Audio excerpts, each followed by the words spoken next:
다시 뵙게 돼서 감사합니다. 아침에 배웠는데 하나님 말씀 잠깐 볼까요? 에베소서 5장 31절 32절입니다. 9절인데요. 너무 잘 하시는 말씀이시죠?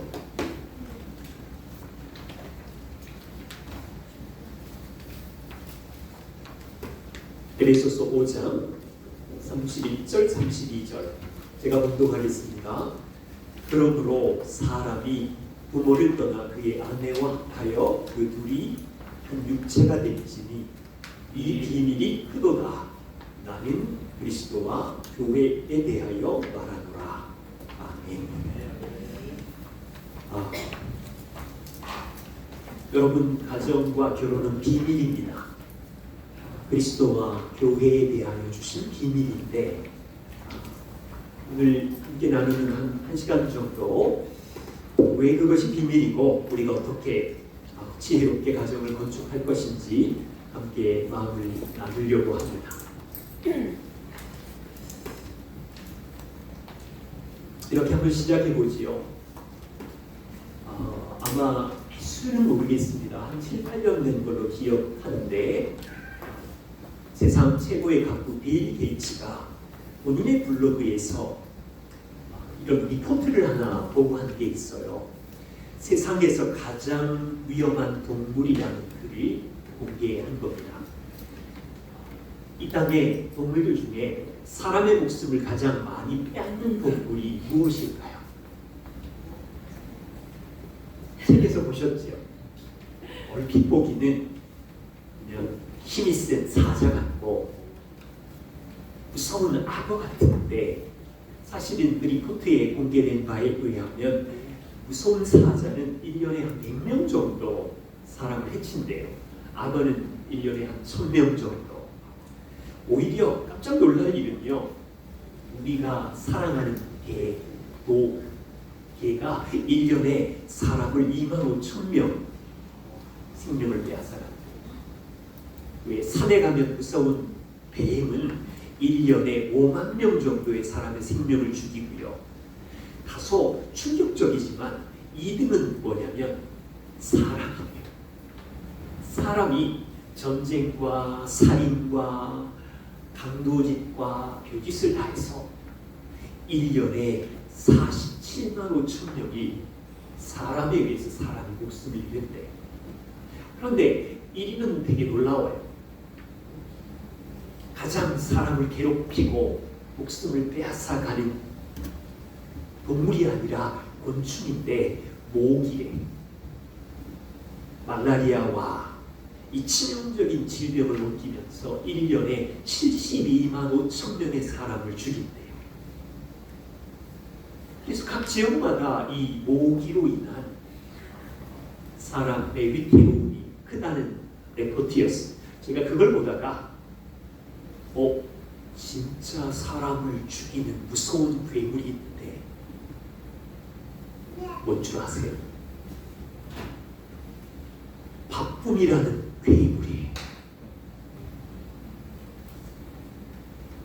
저는 되게 심각한 바쁨의 괴물의 위험성을 오늘 여러분들하고 좀 나누려고 하고, 그것이 가정에 우리 인생에 침투할 때 얼마나 우리를 목줄이고 가정과 다음 세대와 교회를 고통스럽게 하는 괴물인지를 제가 간단하게 좀 설명을 드리려고 합니다. 그리고 두 번째는 왜 우리는 결혼의 목적이 뭘까요? 그리스도인으로 사는 동안 우리의 결혼의 목적이 세상 사람들하고 똑같은지, 아니면 창세기 1, 2, 3장에 있는 첫 번째 가정인 아담과 이브에게 주신 그 목적을 가지고 결혼을 사는지, 그래서 그리스도인들에게 주신 이 결혼이라는 목적을 한번 되새겨보면서 결국은 하나님 사랑, 이웃 사랑이겠죠. 이 두 가지 목적, 하나님을 사랑하고 이웃을 사랑함으로 이 땅에 하나님의 나라를 세우는 것이죠. 이 목적을 따라서 우리가 살고 있는지 한번 잠깐 돌아본 후에 지혜로운 가정 건축자로서 우리가 해야 할 포기할 수 없는 세 가지 전략을 말씀을 드리려고 합니다. 우리는 이 세 가지 전략에 따라서 인생을 걷고 있는지, 단지 개인적인 행복이 아니라 하나님의 나라를 세우기 위한 전략에 우리는 순종하면서 반응하는지 한번 살펴보려고 해요. 첫 번째입니다. 바꿈의 위험성. 여러분, 한국 사회만큼 바쁜 민족이 없어. 심지어 빨리빨리 문화가 있어. 보십시오. 1950년 한국전쟁 이후에 가난한 나라에서 이렇게 국민소득이 3만 불이 훨씬 넘어가는 이 급진적 세상에 맨날 안 됩니다. 이 일을 위해서 대한민국의 국민 문화는 빨리빨리라는 거 아시죠? 둘러보세요. 한국은 유치원생부터 성인까지 진짜로 바빠요. 초등학생 전에 유치원. 여러분 자녀 얼마나 바쁘신지 아시나요? 초등학교 들어가기 전에 아이들은 미술, 태권도, 영어 공부를 시작하고요. 제 교회 앞에 제가 자주 가는 식당이 있어요. 일주일에 한 서너 번 가는데 그 식당 주인의 그 딸이 6살짜리 이재라는 친구가 있었어요. 할머니 식당에 자주 놀러를 왔어요. 그래서 식당 가면 우리 이재를 만나서 인사도 하고 그랬었는데 어느 날 초등학교를 갔는데 아이가 안 보여요. 그래서 제가 식당 주인 할머니께 아니 이제 어디 갔어요? 초등학교 1학년 2학년인데 왜 아이가 한 번도 6개월 동안 못 봤어요? 그랬더니 할머니 왈 저도 보기 힘들어요. 아니 왜요? 이제가 일주일에 학원을 7군데나 다녀요. 충격이었어요. 아니 일주일에 매일 7개를 다니는 건 아니지만 어떤 날은 레고 월요일 수요일, 어떤 날은 영어 화요일 목요일, 어떤 날은 농구, 어떤 날은 바둑, 어떤 날은 뭐. 죄송해요. 이렇게 바빠야 되나요? 초등학교 1, 2학년이? 저희 교회는 바로 옆에 중학교, 고등학교가 붙어 있어요. 아침 7시에서 8시 사이에 학원 버스들이 와가지고 애들을 막 내려줘요. 학원 버스가 집집마다 돌아다니는 게 아니라 아이들이 새벽 타임을 듣고 지금 학교로 온 거예요. 학원에서 마치고 학원 버스를 타고 학교에 왔다고요. 하교 시간인 오후 5시, 6시 사이에 또 학원 버스들이 줄지어 4-5대가 서 있어요. 걔들 데리고 가려고. 중고등학교, 대학 입시를 위해서 아침부터 새벽부터 밤 늦은 시간까지 빽빽한 학원 스케줄에 시달립니다. 여러분, 이 바쁨이 유치원생부터 중고등학교까지 기쁨을 빼앗아 버린다니까요.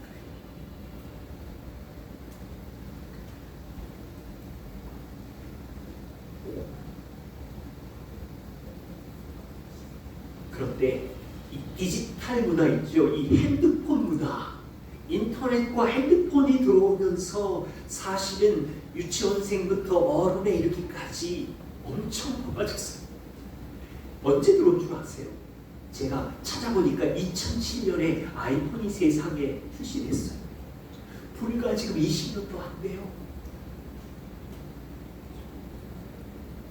우리 안에 페이스북, 유튜브, 넷플릭스, 인스타그램 혁신적인 기술이 일상의 삶에 들어왔는데 버스를 타고 지하철을 타보세요. 예전에 저는 신문을 봤는데 지금은 다 이것 전화가 없어요.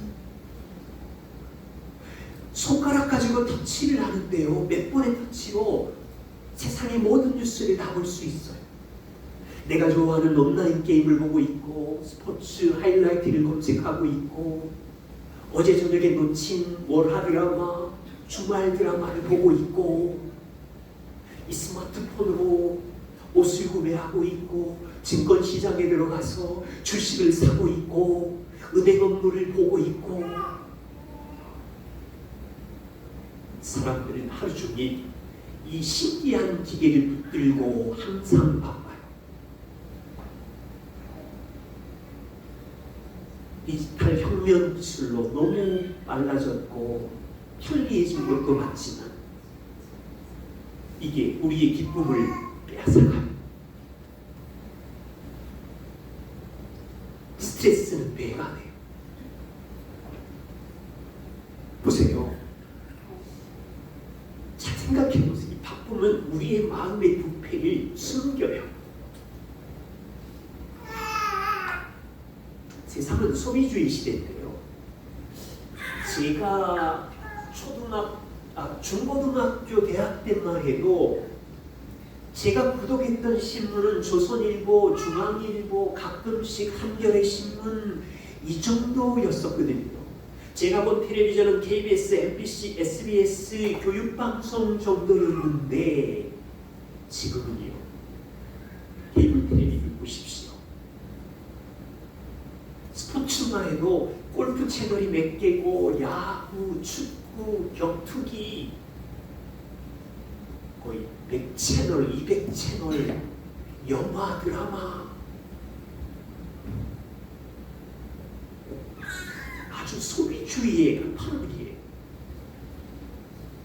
과거 제가 중고등학교 때 제 책가방에는 교과서, 노트, 볼펜 정도가 전부였는데 지금 현재 우리 10대 자녀들 책가방 속에는 교과서는 많이 없는 것 같고 아이패드와 스마트폰이 있고 이 스마트폰 안에 자녀들이 관리하는 이메일 계정, 페이스북 계정, 카톡, 인스타그램 보십시오. 학생들은 공부와 학원으로 바쁘고 SNS 계정을 관리하느라고 바쁘고 물건을 소유한 건 비난받을 일은 아닌데 문제는 소유한 것을 업데이트해야 되고 댓글 달아야 되고 답장 써야 되고 관리할 일은 많아지고 무지무지 바빠요. 그리고 우리는 바쁜 게 뭐라도 된 사람처럼 나는 바쁜 사람이야 라고 있지만 중요한 일은 하지 않고요. 바쁘기만 한 건 진짜 위험한 거예요. 사람들이 나는 이 정도로 바쁜 사람이야, 가치 있는 사람이야, 바쁜 그곳 안에 자기의 정체성과 안정감을 느낀다는 사람들이 있지만 그 사람의 마음의 부패는 숨겨져 버렸어.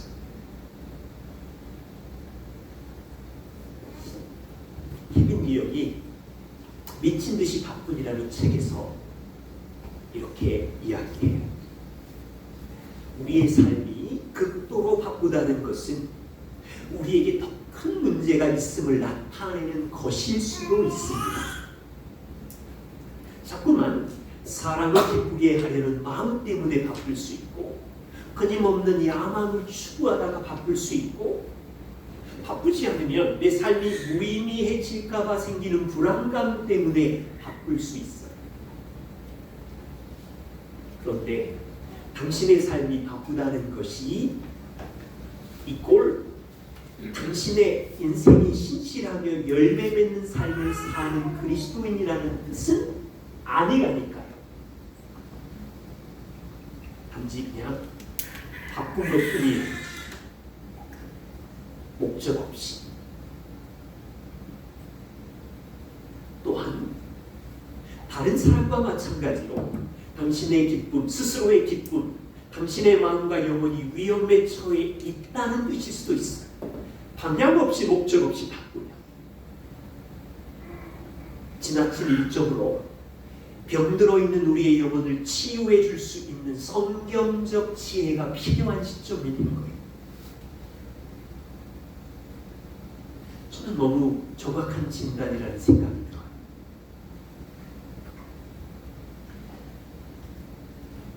세 번째는 바쁨이 왜 위험하냐면 소중한 관계를 깨뜨립니다. 바쁨이 우리 삶에 들어오면 기쁨이 깨어져요. 스트레스가 쌓입니다. 마음이 얼마나 심각하게 망가졌는지 이 부패를 숨길 뿐 아니라 가장 소중하게 여기는 관계를 깨뜨립니다. 우리는 쉴 새 없이 손가락으로 스마트폰을 가지고 정보를 내려받고 있지만 밥상머리에 함께 앉는 가족들까지 마음 깊은 대화를 나누지 않아요. 식당에 가보십시오. 우리는 쉴 새 없이 인스타그램이나 페이스북에 좋아요, 좋아요, 최고예요 라는 반응이 늘어나지만 정작 내 마음속에 얼마나 큰 상처와 아픔과 염려와 근심이 있는지 그 친구들은 몰라요.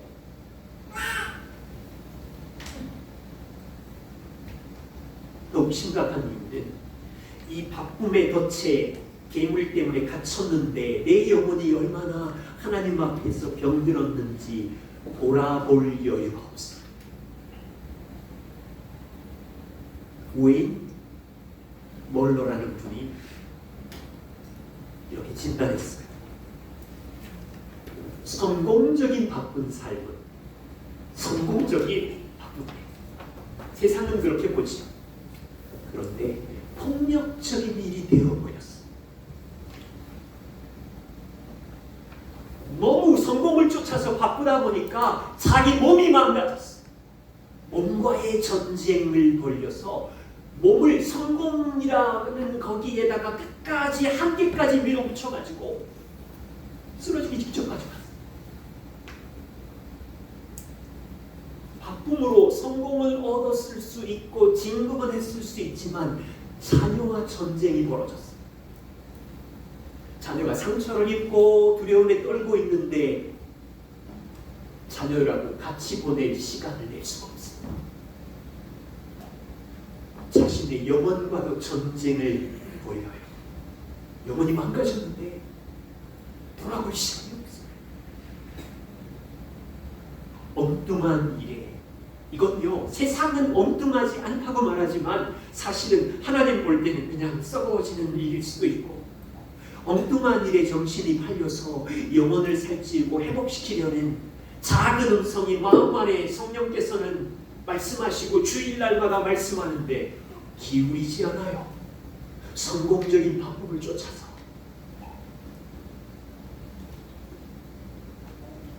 그래서 제가 별명을 붙였어요. 바쁨은 이 시대에 가정과 우리 인생을 망가뜨리는 괴물이 되어버렸다.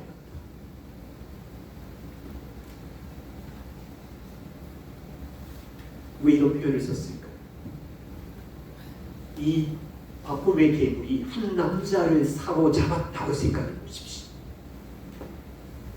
그는 무거운 바쁨에 갇혀서 스트레스와 기쁨을 잃어버렸어요.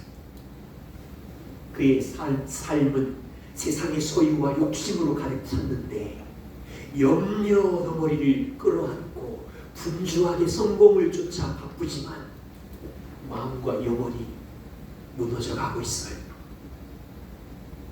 그는 하나님의 아들, 딸이라고 말하지만 하나님 아버지 앞에 마리아처럼 앉아서 대화하는 시간 없이 하나님과의 관계 속에 혼돈에 빠져버렸어요. 주일날 말씀은 흘려듣기 그냥 지나가 버렸고 하나님이 누구신지 얼마나 선하신지 그 영광의 말씀이 마음의 뿌리를 내리지도 못하고 세상의 욕심과 염려에 가시로 인하여 그런데 놀라운 일이 있어.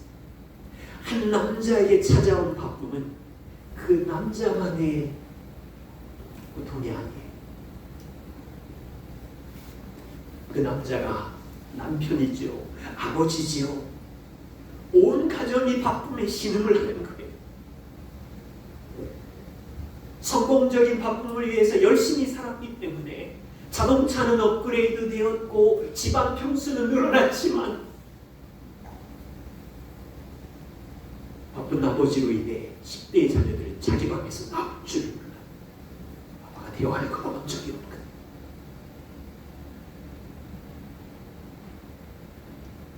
부부 사이는 소원해지기 시작하고 바쁜 아버지들이 모인 교회는 허약하고 비틀거리겠죠. 교회는 하나님의 나라를 세우려고 구호를 외치지만 어디서부터 시작할 거예요? 마지막까지 가면 하나님의 나라를 세울 수 있는 기초, 기본, 가정이 무너져요. 그래서 바쁨은요, 하나님의 나라를 방해하는 무서운 괴물이 되어버렸어. 세상의 성공으로 바꿔졌네. 자, 이제 그 다음에 위험성은 함께 얘기했고, 결혼의 목적이 뭡니까?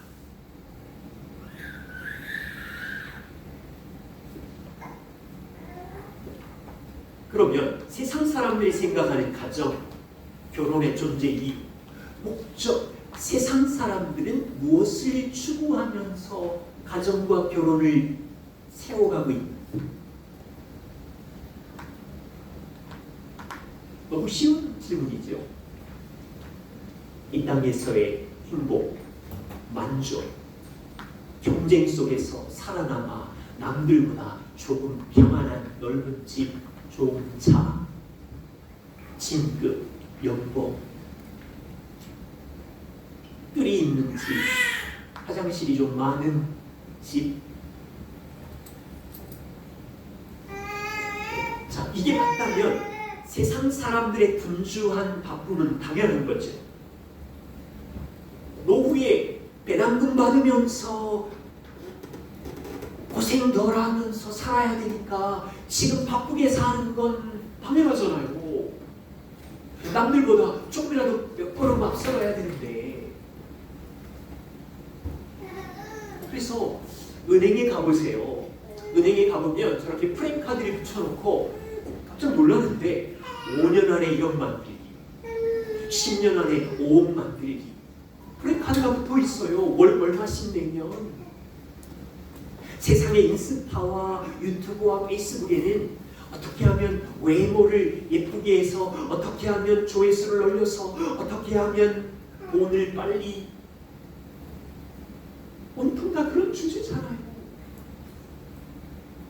저는 이해가 가요. 하나님 없는 세상 사람들, 하나님이 주신 목표가 없을 때 그건 그럴 수밖에 없겠다. 그런데 우리에게는 하나님이 아버지이시고 그분의 자녀로 살아갈 때 우리의 결혼의 목표는 뭐지? 단지 개인의 행복인가? 내 친구들이랑 세상 사람들이랑 똑같이 개인의 행복, 노후의 안정, 이게 전부라면 괜찮아요. 우리도 그렇게 해야지요. 그런데 너무 초라한 목표예요. 너무 작은 목표예요. 그 목표를 위해서 하나님의 아들이 보좌를 버리고 이 땅에 오시고 십자가를 죽으신 게 아니에요. 그 목표라면 여의도 땅 한 10,000평만 주면 되잖아요.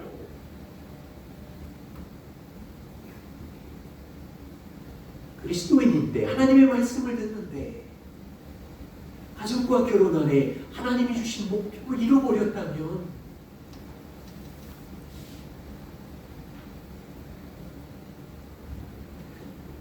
하나님께서는 예수 그리스도께서 성취하신 이 복음의 사건을 통해서 믿는 자를 구원하셨습니다. 그리고 두 사람을 결혼 안에 한 몸 되게 하셨고, 그리스도를 사랑하는 남편과 아내가 세상 사람들이 추구하는 것처럼 자기 행복의 면류관을 찾아서 경쟁하라고 목표를 주신 게 아니라, 전 너무 작은 목표예요. 세상의 드라마, 토크쇼 문화가 말하는 초라하고 가벼운 결혼을 따라 살도록 그리스도인들을 부르신 게 아니라,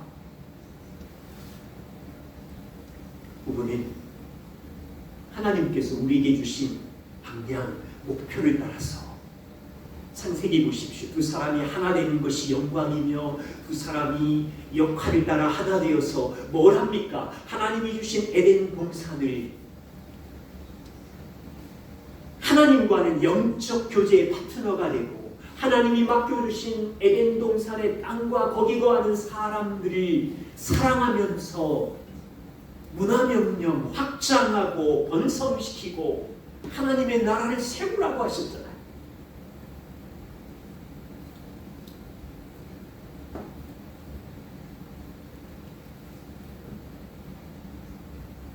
영의 목적을 예수님 당시 마태복음 22장에 보면 한 율법사가 예수님께 질문을 합니다.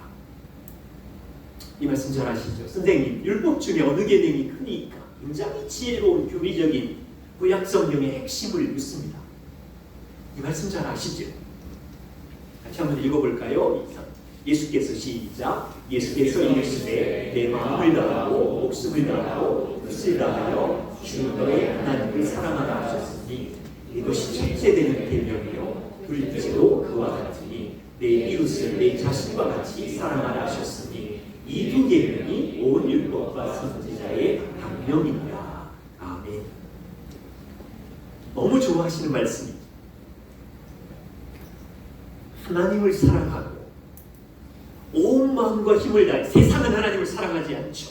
하나님 없으니까, 그분의 말씀을 신뢰하지 않으니까. 여기 있는 우리는 하늘에 하나님 아버지를 사랑하는 특별한 왕같은 제사장으로 불러주셨죠. 두 번째는 똑같이 마음과 뜻과 힘을 다하여 하나님이 사랑하는 이웃을 사랑해라. 자, 하나님이 사랑하는 이웃이 누구입니까? 하나님 사랑하는 이유. 배우자, 가장 가까이에 배우자를 사랑, 그리고요 자녀를 사랑. 그건 이기적인 게 아니라 하나님이 사랑하는 배우자, 하나님이 기업으로 주신 자녀를 사랑하는 것이 하나님을 사랑하는 거죠. 또요, 누구요? 교회 지체들, 자, 교회 지체들도 그리스도께서 사랑하사 십자가에 죽기까지 사랑하셔서 영원한 가족으로 같이 불러주셨죠. 또요, 친인척, 아버지, 어머니, 삼촌, 네, 그들도 사랑하고. 또요, 직장에 있는 동료들. 자, 지금 창세기로 가면 아담에게는 에덴 동산에 거하는 그 땅과 거기 거하는 사람들, 아담으로 말하면 하와, 가인과 하벨, 오고 오는 자녀들, 그리고 그 땅에 있는 자연, 그 땅에 존재하는 후손들, 사람. 이것이 구약 성경의 명령이고 예수님께서 우리에게 주신 삶의 원리고 목표이지요. 이렇게 하면 하나님의 나라가 되는데, 자, 재미있는 대화를 들어봅시다. 여기 저글링공을 던지는 한 사람이 있습니다.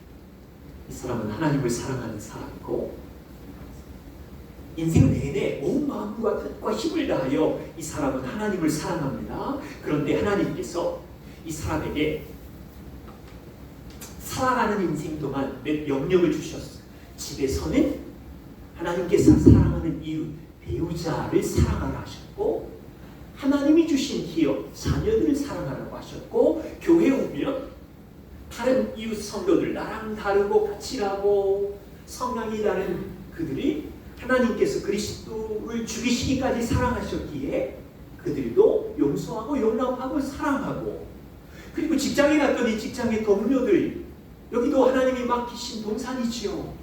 믿지 않는 그들을 하나님의 형상으로 기억하고 우리의 삶으로 그들에게 선을 행하면서 하나님의 은혜를 흘려보내도록 사랑하라고 우리를 부르셨죠.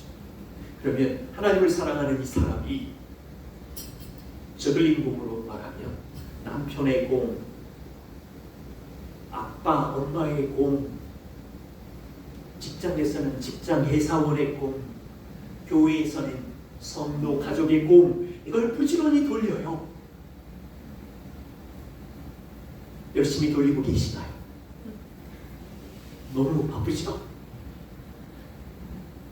4개의 공을 쉴 새 없이 분주하게 돌리는데 이 하나님을 사랑하는 이 남자가 실패하지 않고 이 공을 다 돌릴 수 있을까요?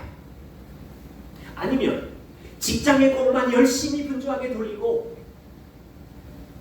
나머지 공은 떨어뜨려도 되게 만드셨을까요? 저의 질문이 이거였어요. 왜 제가 몸담았던 많은 교회들은 교회 공만 열심히 돌리려고 하고 새벽 기도와 열심히 교회 공을 돌리면 기도하면 하나님이 아들 딸들은 알아서 해주신다고 하고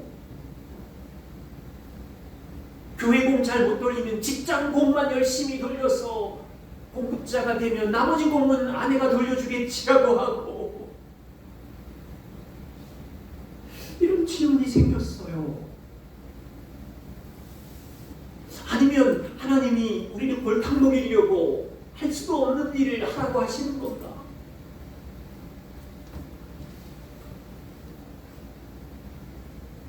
두 사람을 예를 들어보죠.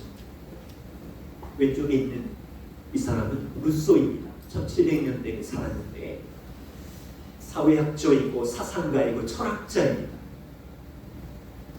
논문을 굉장히 많이 쓴 것 같아요. 모유수유의 중요성, 어린 유아 교육의 이론들 다 이분이 만드셨고 교육학자입니다. 그런데 놀라운 지점은 루소에게는 5명의 자녀가 있었는데 모두 다 고아원에 보냈습니다. 굉장히 비정한 아버지.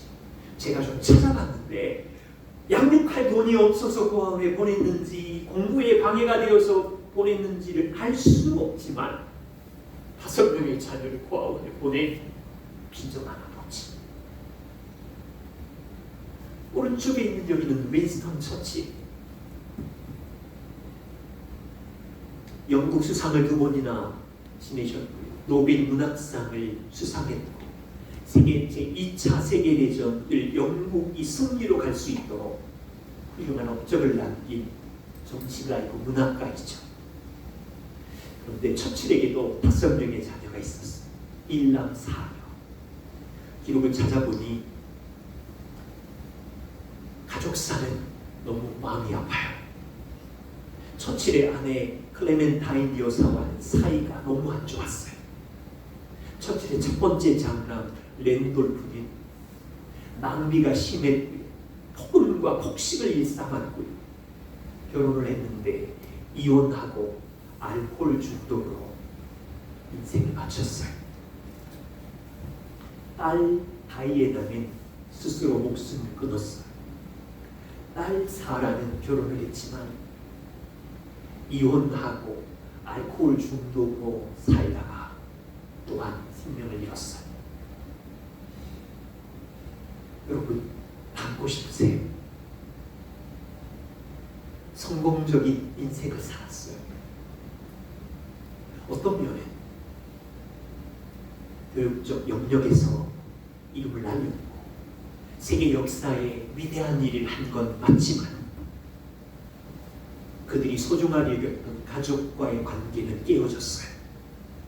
그들이 남긴 작품과 업적은 최고의 찬사를 받았지만 가족은 비참한 비극을 맞이했어요.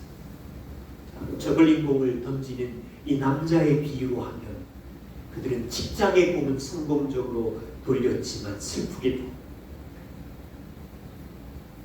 가정의 공, 남편과 아버지의 공은 다 떨어뜨려 버렸어요.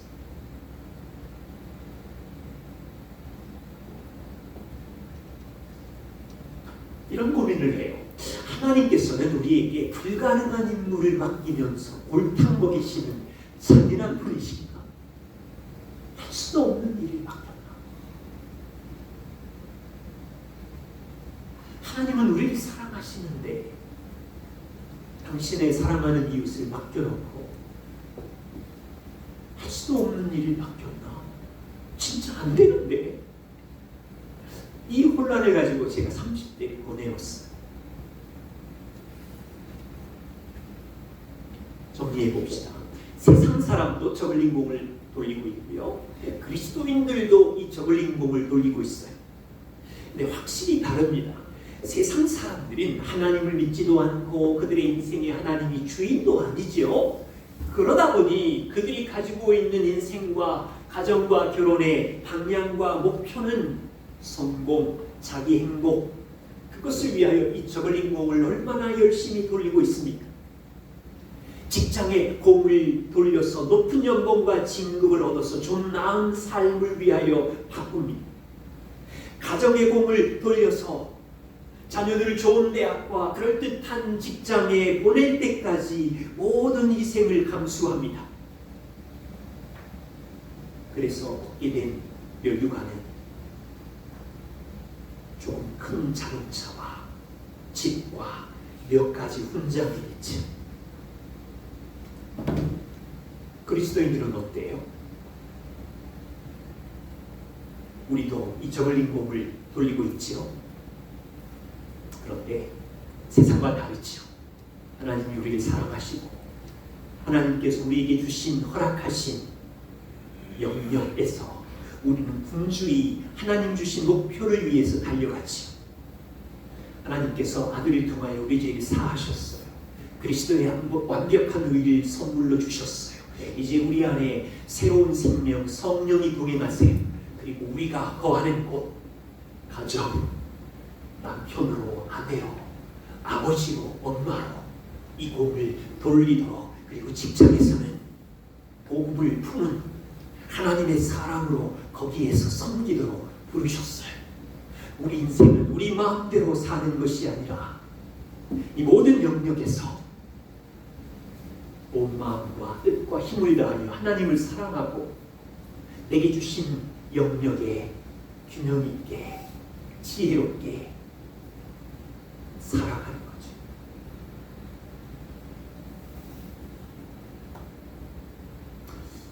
맞는 말인데 무거우신가요?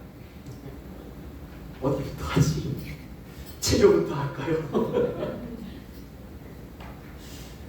제가 이해한 하나님 사랑, 이웃 사랑, 이웃에게 주신 영역 어떻게 하지?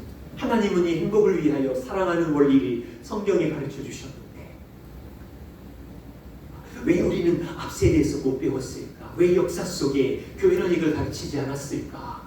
왜 교회만 충성하면 하나님은 다 해주신다고 했을까? 5만 가지 질문이 10년 내내 찾아왔어. 그리고 씨름했어. 그런데 성경에는 하나님께서 지혜로운 원리들을 주셨어요. 우리가 이 근육을 키우면, 제가 3가지 정도 이제 지혜롭게 가정을 건축해서 하나님의 나라를 우리 인생에 세울 수 있는 3가지 전략, 10가지로도 만들 수 있지만 3가지 정도를 나눔하려고 해요. 그래서 이것이 여러분에게 지혜를 주시고 성령께서 깨닫게 하신다면 그럼 어디부터 할 수 있을까? 뭐부터 시작하면 좋을까?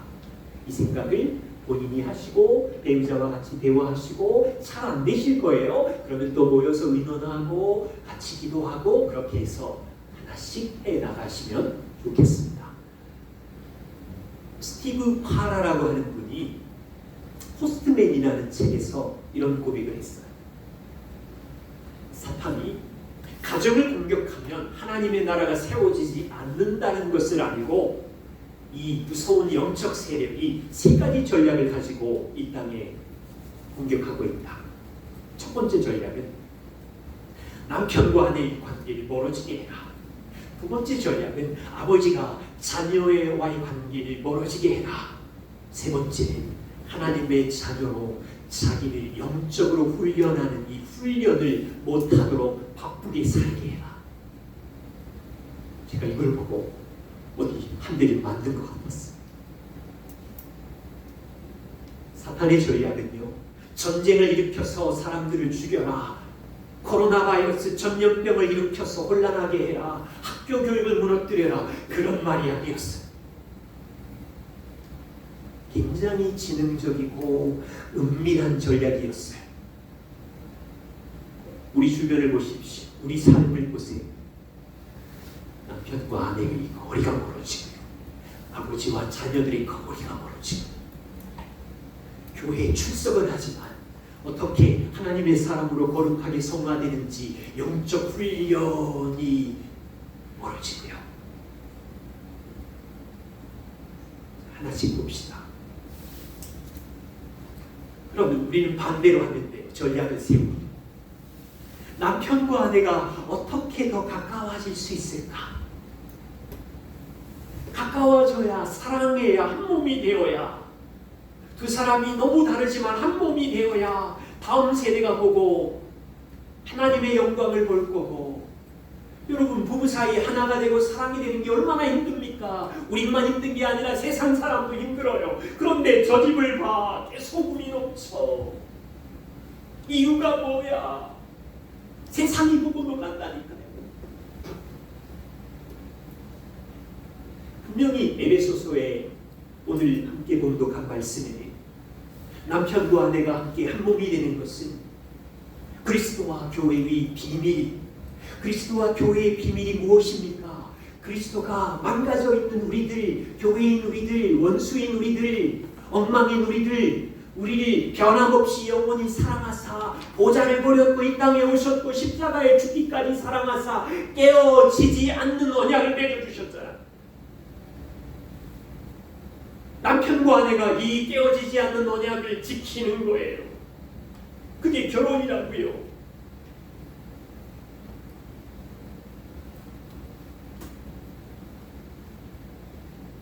그런데 오늘날 그리스도인 부부들이 하나님이 디자인하신 결혼의 목적을 잊어버리고 남편이 가져다주는 거 차곡차곡 모아서 자동차든 무엇이든 인생의 유익을 위해서 이렇게 세상을 닮아서는 살지만 사탄의 전략은 분명합니다.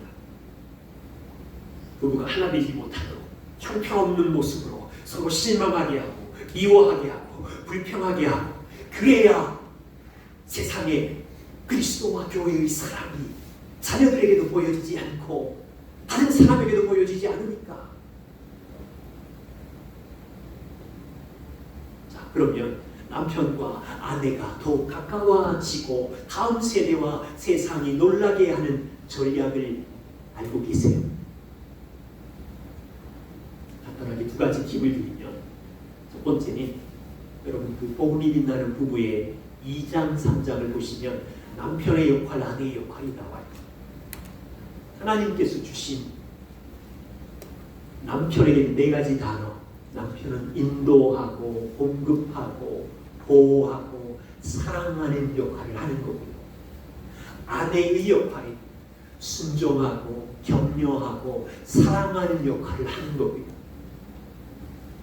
이걸 이루기 위해서 팁이 있는데, 오늘 대화할 때 부부 데이트를 하면서 서로 망가지고 연약하지만 짐을 지면서 소통하면서 이 역할을 따라 살아가서 한 몸을 이루는, 이게 팁인데 오늘 이 시간에는 그걸 다 말할 수는 없고, 남편 되시는 분에게 한 가지, 아내를 사랑하십시오.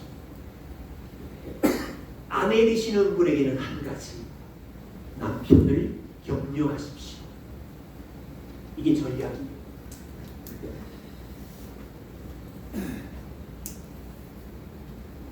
저의 워딩이 아니라 에베소서 5장 25절, 27절, 33절에 그리스도가 우리를 사랑하심처럼 남편은 아내를 사랑하라고 하셨어요.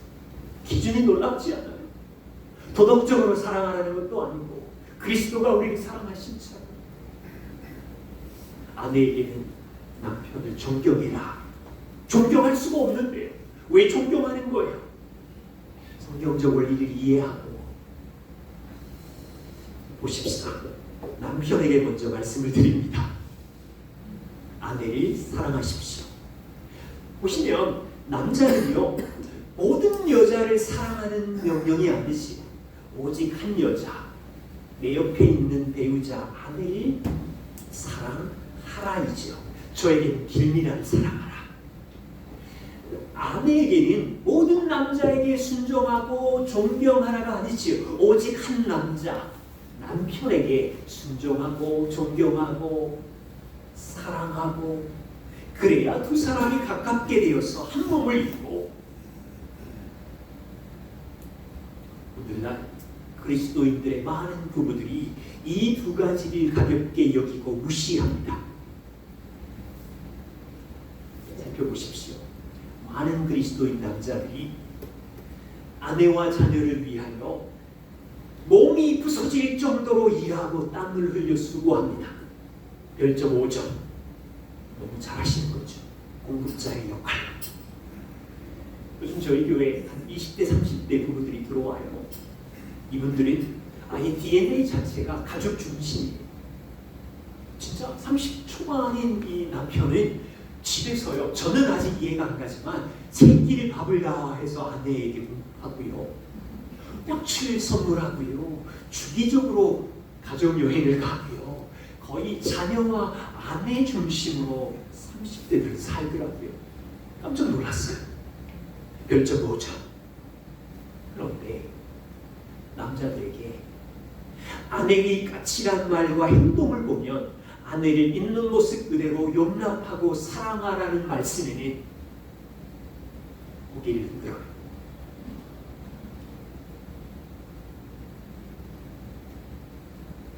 많은 그리스도인 아내들은 자녀를 위해서 온 힘을 다하여 새벽부터 기도하고 라이드하고 정말 희생적으로 섬겨요. 배우자를 위해서도 섬기고 참고 인내해요. 별점 5점. 그런데 남편을 존경하십시오 그러면 입을 막아요. 지금 무슨 말을 하는 거야? 순종하라 그러면 또 지금이 어떤 시대인데 순종하래.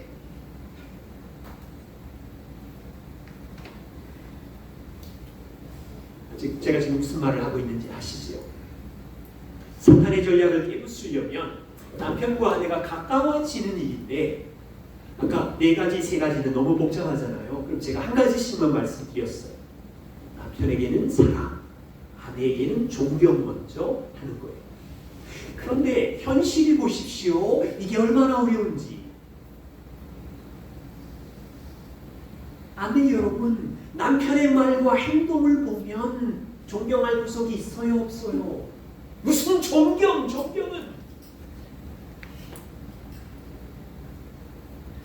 남편 여러분, 아내의 말과 행동을 보면 있는 모습 그대로 사랑할 수 있어요? 세상에 가장 힘든 명령이 사랑과 존경이에요. 저는 지금 도덕적으로, 의지적으로 가정을 유지하기 위해서, 자녀의 행복을 위해서 그렇게 하라고 말씀드리는 것이 아니에요. 여기 계신 모든 분들이 복음의 말씀 능력을 아신다면 복음을 적용하는 그 지점에서 이 열매가 나온다는 말씀을 드리는 거예요. 여기 계신 남편 여러분, 복음의 능력을 믿는 믿음이 배우자와의 관계 속에서 필요합니다. 남자인 우리가 보는 배우자의 현실은 연약하고 갈대 같고 말은 잘하지만 흔들거리는 연약한 아내를 볼 거예요. 맞아요. 아닌가요? 우리 아내들은 강한가요? 사실은 유리 같아요. 이웃의 작은 말 한마디에 괴로워하고, 아이들의 말 한마디에 밤을 새고, 염려를 샌더민처럼 안고 있고, 굉장히 질그릇 중에 얼마나 깨어지기 쉬운 베드로전서를 보십시오. 아내는 연약한 그릇이기에. 그래서 남자에게는 복음의 능력, 믿음이 필요한데, 복음의 사실이 뭔가요? 우리 가정의 주인이신 그리스도, 남자를 구원하신 그리스도가 망가진 나를 오늘도 변함없이 사랑하는 것처럼 내 옆에 있는 배우자, 흔들거리는 그 아내를 나를 사랑하시는 것처럼 똑같이 그 여인을 사랑하기 때문에 그녀가 잘해주든 잔소리가 많든 흔들거리든 주님이 이 여인을 사랑하기 때문에 우리 눈에 현실은 사랑할 구석을 찾으려고 해도 힘들지만 나를 사랑하시는 그리스도가 사랑하기 때문에 그녀를 사랑할 때 어디에서 배우자를 사랑하는 힘이 나오는지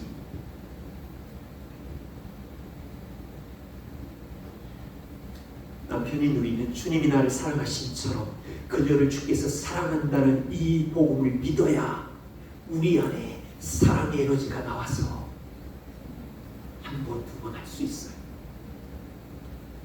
아내에게도 복음의 믿음이 필요해요.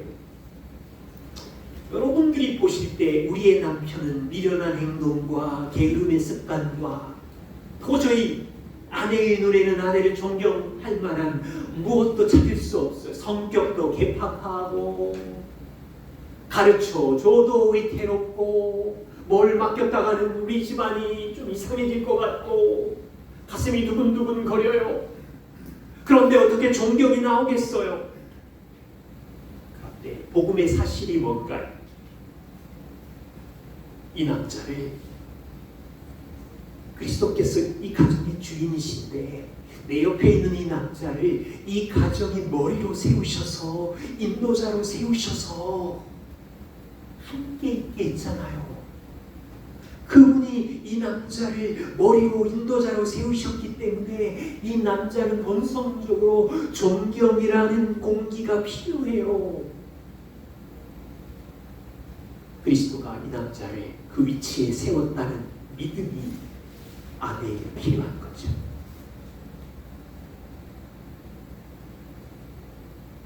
보십시다. 남편과 아내가 일상의 삶에서 눈에 보이는 현실을 사랑할 수기도 힘들고 존경할 힘도 없지요.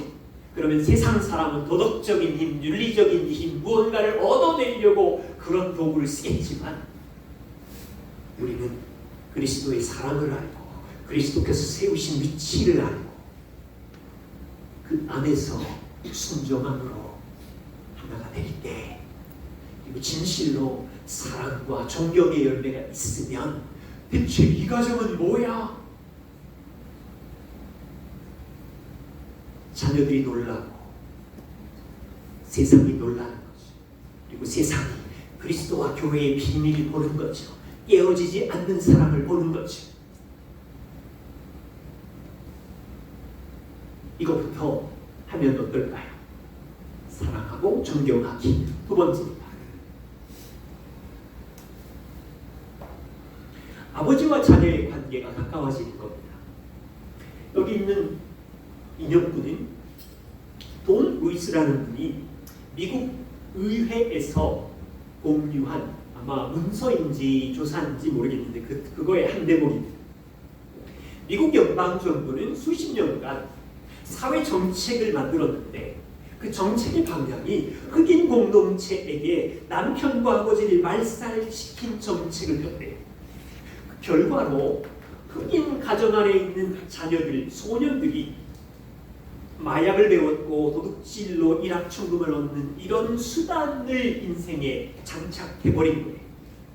그리고 흑인의 아이들은 건강한 노동윤리의 미덕을 배울 수가 없었고 부부 안의 성적인 절제와 순결, 이 성적인 책임의 중요성을 배우지 못했고 흑인의 아이들은 또한 교육이 얼마나 중요한지 교육의 유익, 초월적 가치의 아름다움을 알려주고 보여줄 아버지가 없었기 때문에 미국 나라의 흑인 가족 공동체들이 깨우치고 사회적 문제가 되었다는 보고를 한 거예요. 이 보고서는 수십 년 동안 미국 정부, 연방 정부가 의도적으로 백인과 흑인을 차별한 정책이었고 거기에 핵심은 흑인의 아버지들이 자녀들을 양육하지 못하도록 정책들을 만들다 보니 생긴 미국 전체 및 고통과 아픔이었어요. 질문은 이겁니다. 지평선교회 자녀들이 아버지를 잃어버렸습니까? 아버지와 함께 인생을 걷고 있다. 복음을 경험한 아버지에게 내 눈에 보이는 아내를 섬기는 남편의 역할과 내게 주신 자녀를 돌보는 아버지의 역할은 포기할 수 없는 일인데, 직장은 옮길 수도 있고 목사는 내려놓을 수도 있지만 길미란의 남편 민구와 민유의 아버지 된 이 부르심은 포기할 수가 없어요.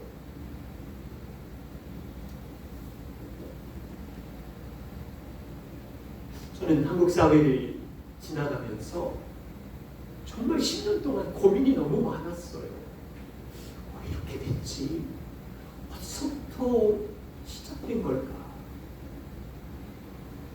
그러다가 어느 날 제가 영국에 저를 섬겨주고 도와준 데이브라는 친구가 있어요.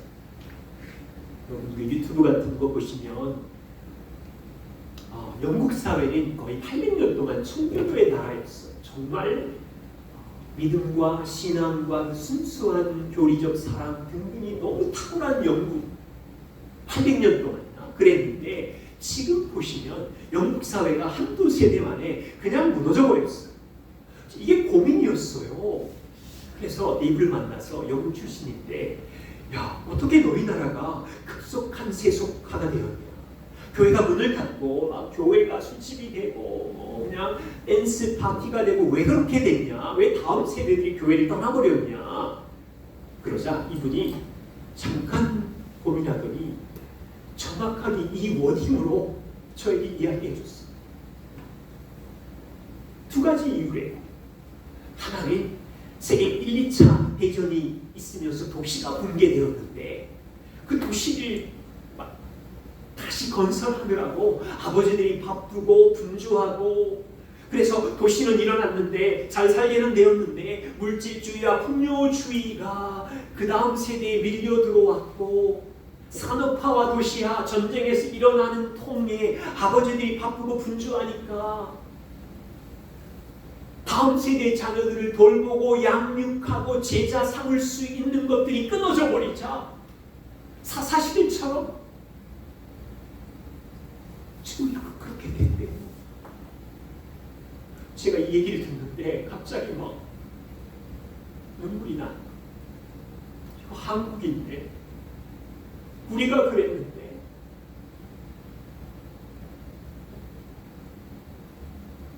한국 사회와 너무 비슷했어요. 기독교가 들어온 지 150년 정도 되었지만 우리도 1950년 한국전쟁으로 도시가 폐허되었고 보릿고개와 가난이 들어오는 그 시대 속에 산업화와 도시화를 위하여 아버지들이 가정은 나에게 맡기고 뼈를 갈아 넣어서 산업 현장에서 일을 했고, 이제는 선진국처럼 잘 살게 되고 자동차와 좀 편안해진 복지가 시작이 되었지만, 지금 우리나라는 다음 세대를 잃어버리고 있는데, 우리 자녀 세대는 대학교에 5%밖에 없대요. 크리스찬이.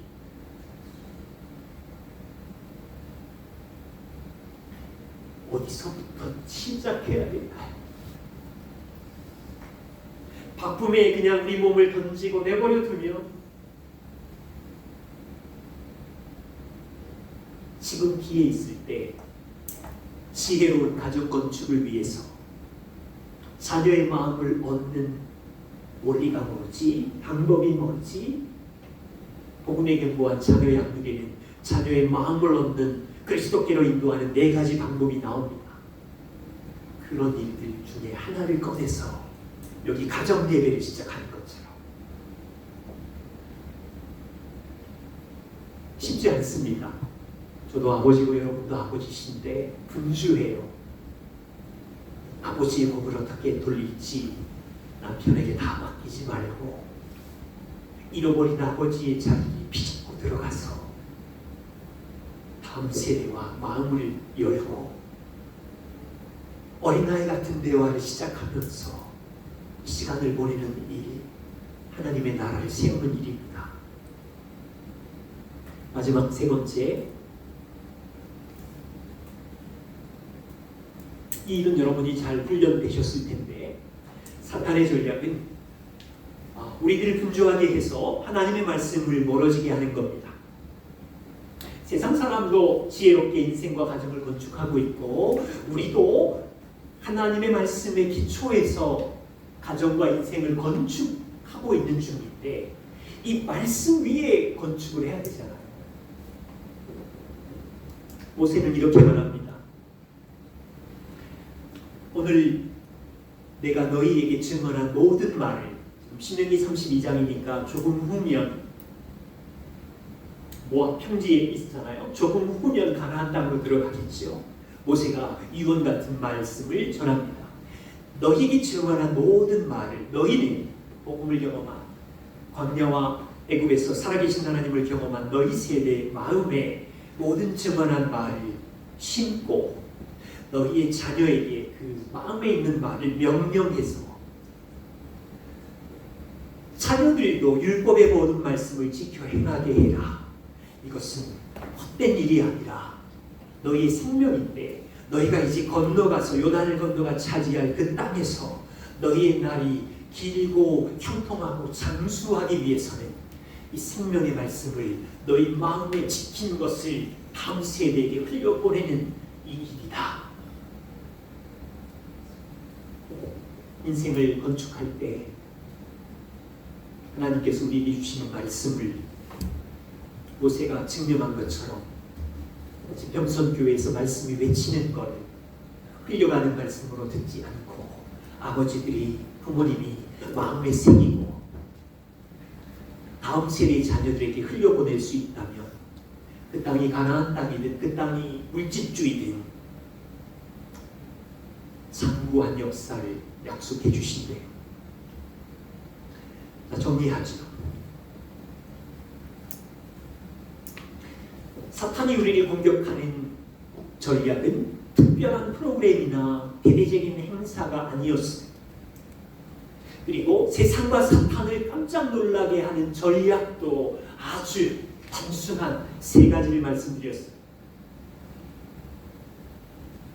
결혼 안에 남편과 아내가 세월이 지날수록 가까워지는 거예요. 한 몸이 되는 거예요. 사랑하고 존경하면서. 그리고 우리 눈앞에 하나님의 자녀들, 그분의 기업인 자녀들, 아버지께서 그 위치로 들어가서 아이들과 대화하고 마음을 열고 인생을 논하고 같이 놀고 같이 예배하고 같이 기도하고, 그리고 매일매일 하나님의 말씀을 우리 마음에 가까이 하는 이것인 거죠. 저는 이제 결혼 32년 차가 됐습니다. 생각해봅니다.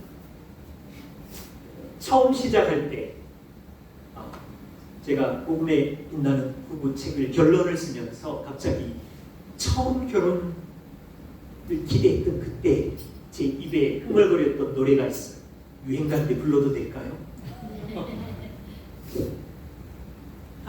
저희 세대는 아실 텐데, 저 푸른 초원 위에 그림 같은 집을 짓고 사랑 많은 누리님과 한 100년 살고 싶어. 아시죠? 봄이면 씨앗 뿌려, 여름이면 꽃이 피고, 가을이면 열매 맺고. 이 노래가 너무 좋았어요. 결혼을 앞둔 젊은 이 청년에게 진짜 아름다운 초원에 내가 사랑하는 여인과 집을 짓고 봄, 여름, 가을, 겨울을 지나면서 아이들을 오손도손 키우고 굉장히 소박한 꿈이었어요.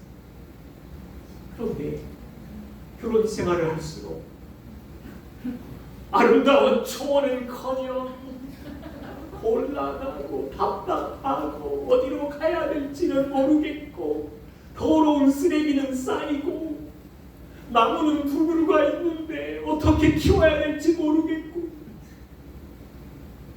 너무 곤란하고 허둥거리고 방향을 못 찾겠고 대체 왜 자녀들을 주신 거야? 이 짐덩어리들. 결혼이 행복하기는 뭐가 행복해? 차라리 취소할 걸. 이 공주의 맏딸 사리가 이렇게 힘들었어. 사남매의 첫째도 힘들어 죽겠는데 이걸 알았으면 그래도 결혼했겠어. 저를 돌아봐요. 15년 동안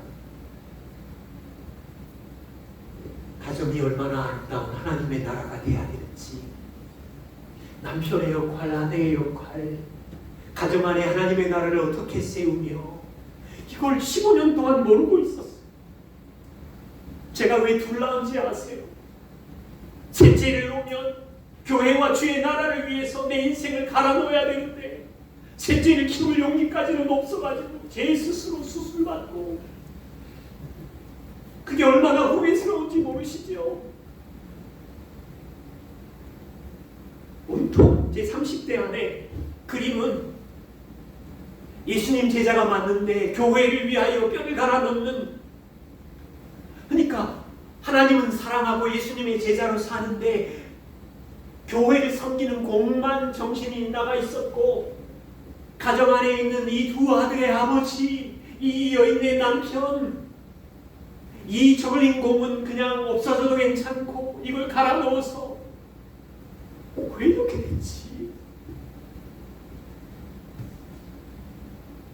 15년 동안 그랬어. 제가 생각한 가정과 결혼의 목표는 세상이랑 별로 다르지 않았어.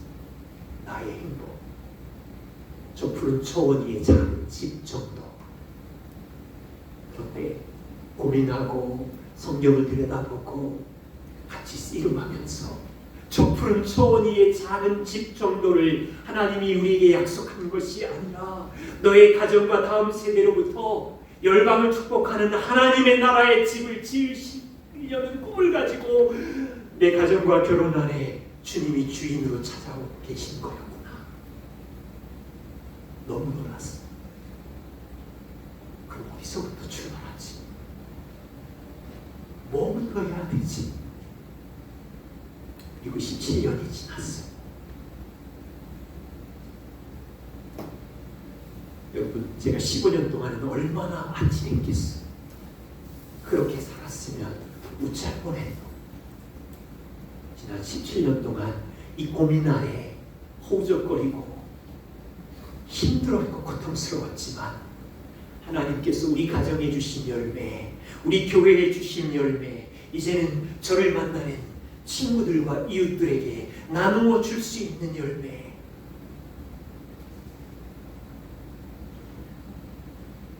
여기 계신 여러분의 가정, 결혼은 하나님의 비장의 모기예요. 그리스도와 교회의 사랑을 세상에 알려줄 수 있는 유일한 현장이에요. 하나님의 나라는 여기부터 출발하는 거예요. 예수님께서 우리에게 기도를 가르치셨어요. 하늘에 계신 우리 아버지요, 당신의 이름이 거룩히 여김을 받으십시오. 나라가 임하실 텐데 뜻이 하나님의 나라가 하늘에 있는 것처럼 제자들이 사는 이 땅에도 하나님의 나라가 있게 해주십시오.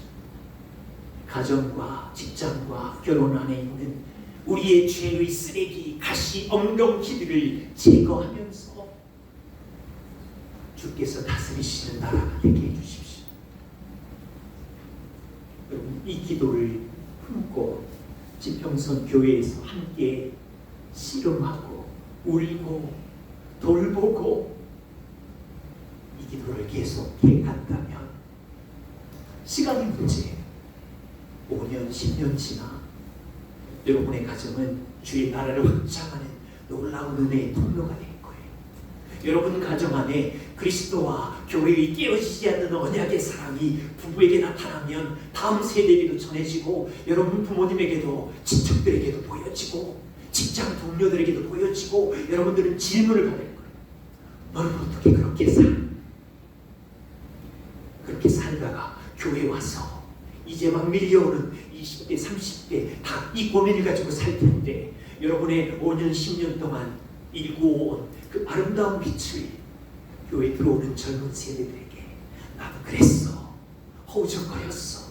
이제는 조금씩 다시 엉겅퀴를 걷어내면서 우리 부부가 한 몸이 되어서 주의 나라를 섬기고 있어. 견뎌, 버텨, 복음을 전해.